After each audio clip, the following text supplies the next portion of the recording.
नमस्कार, मैं doctor Vishwamitra Vaishnav, assistant professor political science, college Shiksha, Rajasthan. प्रिय विद्यार्थियों, हम थ्योरीज ऑफ रिप्रेजेंटेशन की चर्चा कर रहे थे और इन प्रतिनिधित्व के सिद्धांत में प्रॉब्लम्स ऑफ रिप्रेजेंटेशन यानी प्रतिनिधित्व की समस्याओं पर विशेष रूप से चर्चा कर रहे थे।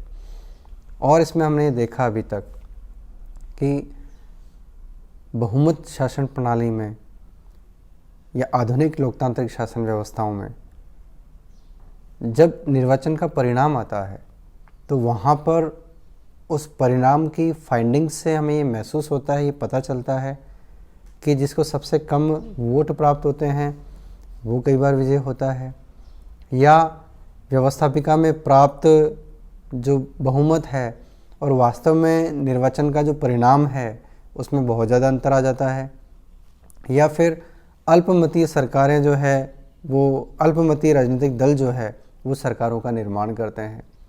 तो ये तीनों ही स्थितियाँ ऐसी है कि मतदाताओं को कई बार ऐसा लगता है कि हमारा व्यवस्थापिका में या सरकार में कोई प्रतिनिधित्व नहीं है। इससे वोटिंग परसेंटेज भी घटता है, जनता का रुझान घटता है लोकतंत्र के प्रति, लोकतांत्रिक भावना जो है डेवलप नहीं हो पाती है, लोकतंत्र जो है अपनी खूबसूरती से कार्य नहीं कर पाता है। इस समस्या के समाधान के लिए हम चर्चा कर रहे हैं और इस चर्चा की इस कड़ी में हम इस समस्या के समाधान के लिए एक और पद्धति पर चर्चा करते हैं जिसका नाम है वैकल्पिक मत प्रणाली या अल्टरनेटिव वोट सिस्टम, जो कि कुछ हद तक आनुपातिक प्रतिनिधित्व की एकल संक्रमणीय मत प्रणाली या जो प्रोपोर्शनल जो वोटिंग सिस्टम है उसके सिंगल ट्रांसफरेबल वोट सिस्टम से मिलती जुलती है। तो देखिए वैकल्पिक मत प्रणाली में होता क्या है।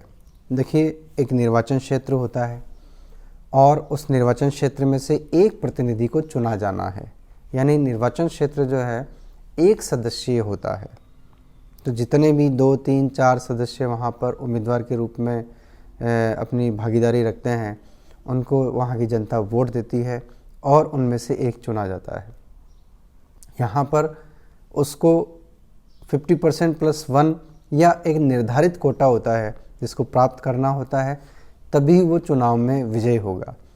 अर्थात यहाँ पर first past the post system या जो सबसे आगे है वही विजय होगा, ऐसा नहीं होता है। यहाँ पर उसको एक निश्चित कोटा जो निर्धारित होता है उसको प्राप्त करना पड़ता है और उसका प्राप्त करने के बाद में ही वह विजयी उम्मीदवार के रूप में माना जाता है। देखिए इसमें होता क्या है, निर्वाचन क्षेत्र एक सदस्यीय होगा। मान लीजिए कि 3 उम्मीदवार या 4 उम्मीदवार निर्वाचन क्षेत्र में है। मतदाता को 1 वोट देने का अधिकार होता है। निर्वाचन क्षेत्र एक सदस्यीय, मतदाता के पास वोट 1, लेकिन वो अपनी प्रेफरेंस बताता है कि मेरी जो इच्छा है उसमें पहले नंबर पर ए को चुना जाए, दूसरे नंबर पर अगर ए नहीं चुना जाता है तो सी को चुना जाए, और अगर सी भी नहीं चुना जाए तो डी को चुना जाए। इस प्रकार देखो वो अपनी प्रेफरेंस बताता है कि ए मेरी फर्स्ट प्रेफरेंस है, सी मेरी सेकंड प्रेफरेंस है और बी मेरी थर्ड प्रेफरेंस है, और अगर आगे हो तो वो अपनी प्रेफरेंस व्यक्त करता है। अब देखिए कि जब वोटों की गिनती होती है तो जितने भी वोटर्स जो वोट वहाँ डाले जाते हैं उन वोटों की संख्या को प्रेफरेंस वाइज डिवाइड करते हैं। ए, बी, सी, डी ये 4 उम्मीदवार है। हर मतदाता, मान लीजिए एक मतदाता क है तो उसने कहा भी मेरी पहली प्रेफरेंस ए को दी जाए तो ए के सामने 1 वोट हो गया। दूसरी प्रेफरेंस डी को दी जाए तो सेकंड जो चॉइस है उसकी उसमें डी आ जाता है, ठीक है। थर्ड चॉइस, फोर्थ चॉइस, इसी तरह से 100 मतदाताओं की पहली चॉइस, दूसरी चॉइस, तीसरी चॉइस और चौथी चॉइस, ऐसे करके चॉइस वहाँ पर क्लियर चॉइस वहाँ पर वो देते हैं। अब यहाँ पर जब वोट्स की जब काउंटिंग होती है तो उस काउंटिंग में क्या होता है कि सबसे पहले फर्स्ट प्रेफरेंस में किसको वोट मिलते हैं। मान लीजिए 100 मतदाता है, 50 + 1 वोट किसी को मिलते हैं तो वो विजयी माना जाएगा। मान लीजिए ए को मिले हैं 48 वोट्स पहली प्रेफरेंस में, बी को मिले हैं कुछ 20 वोट, फिर किसी को 10 वोट, फिर किसी को रिमेनिंग। तो जो सबसे कम वोट होते हैं, क्योंकि अब ए सब विजय के सबसे नज़दीक है, उसको 3 वोट की और आवश्यकता है।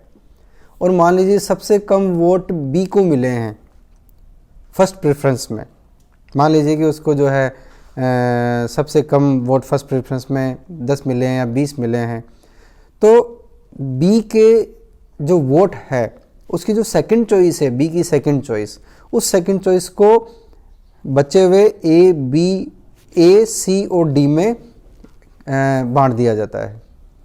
तो हो सकता है कि बी को जो 100 वोटर्स ने जो वोट दिया, उन 100 की बी में चॉइस जो है बहुत ज़्यादा ए के पक्ष में निकल जाती है। तो जो बी उस दौड़ से उसको अलग कर दिया जाएगा कि अब बी को काउंटिंग में नहीं रखेंगे, लेकिन बी के सेकंड चॉइस के जो वोट है वो ए, सी और डी में ट्रांसफ़र कर देंगे। इससे क्या है कि उसकी सेकंड चॉइस, यदि मान लीजिए कि 5 अगर ज़्यादा वोट इसको मिल गए, ए को मिल गए या सी को मिल गए या डी को मिल गए, तो वहाँ पर एक दोबारा काउंटिंग होती है। तो सेकंड चॉइस के आधार पर डेफिनेटली ए चुना जा सकता है। इस प्रकार देखिए कि इस वोटिंग सिस्टम में, इस वैकल्पिक मत प्रणाली में जो है मतदाता एक वोट दे रहा है, लेकिन वो प्रेफरेंस रखता है।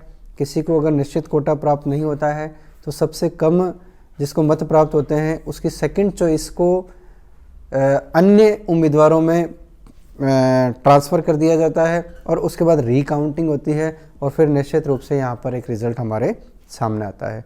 तो यहाँ पर जो है उसको मिनिमम कोटा जो उसके लिए आवश्यक होता है वो प्राप्त कर सकता है।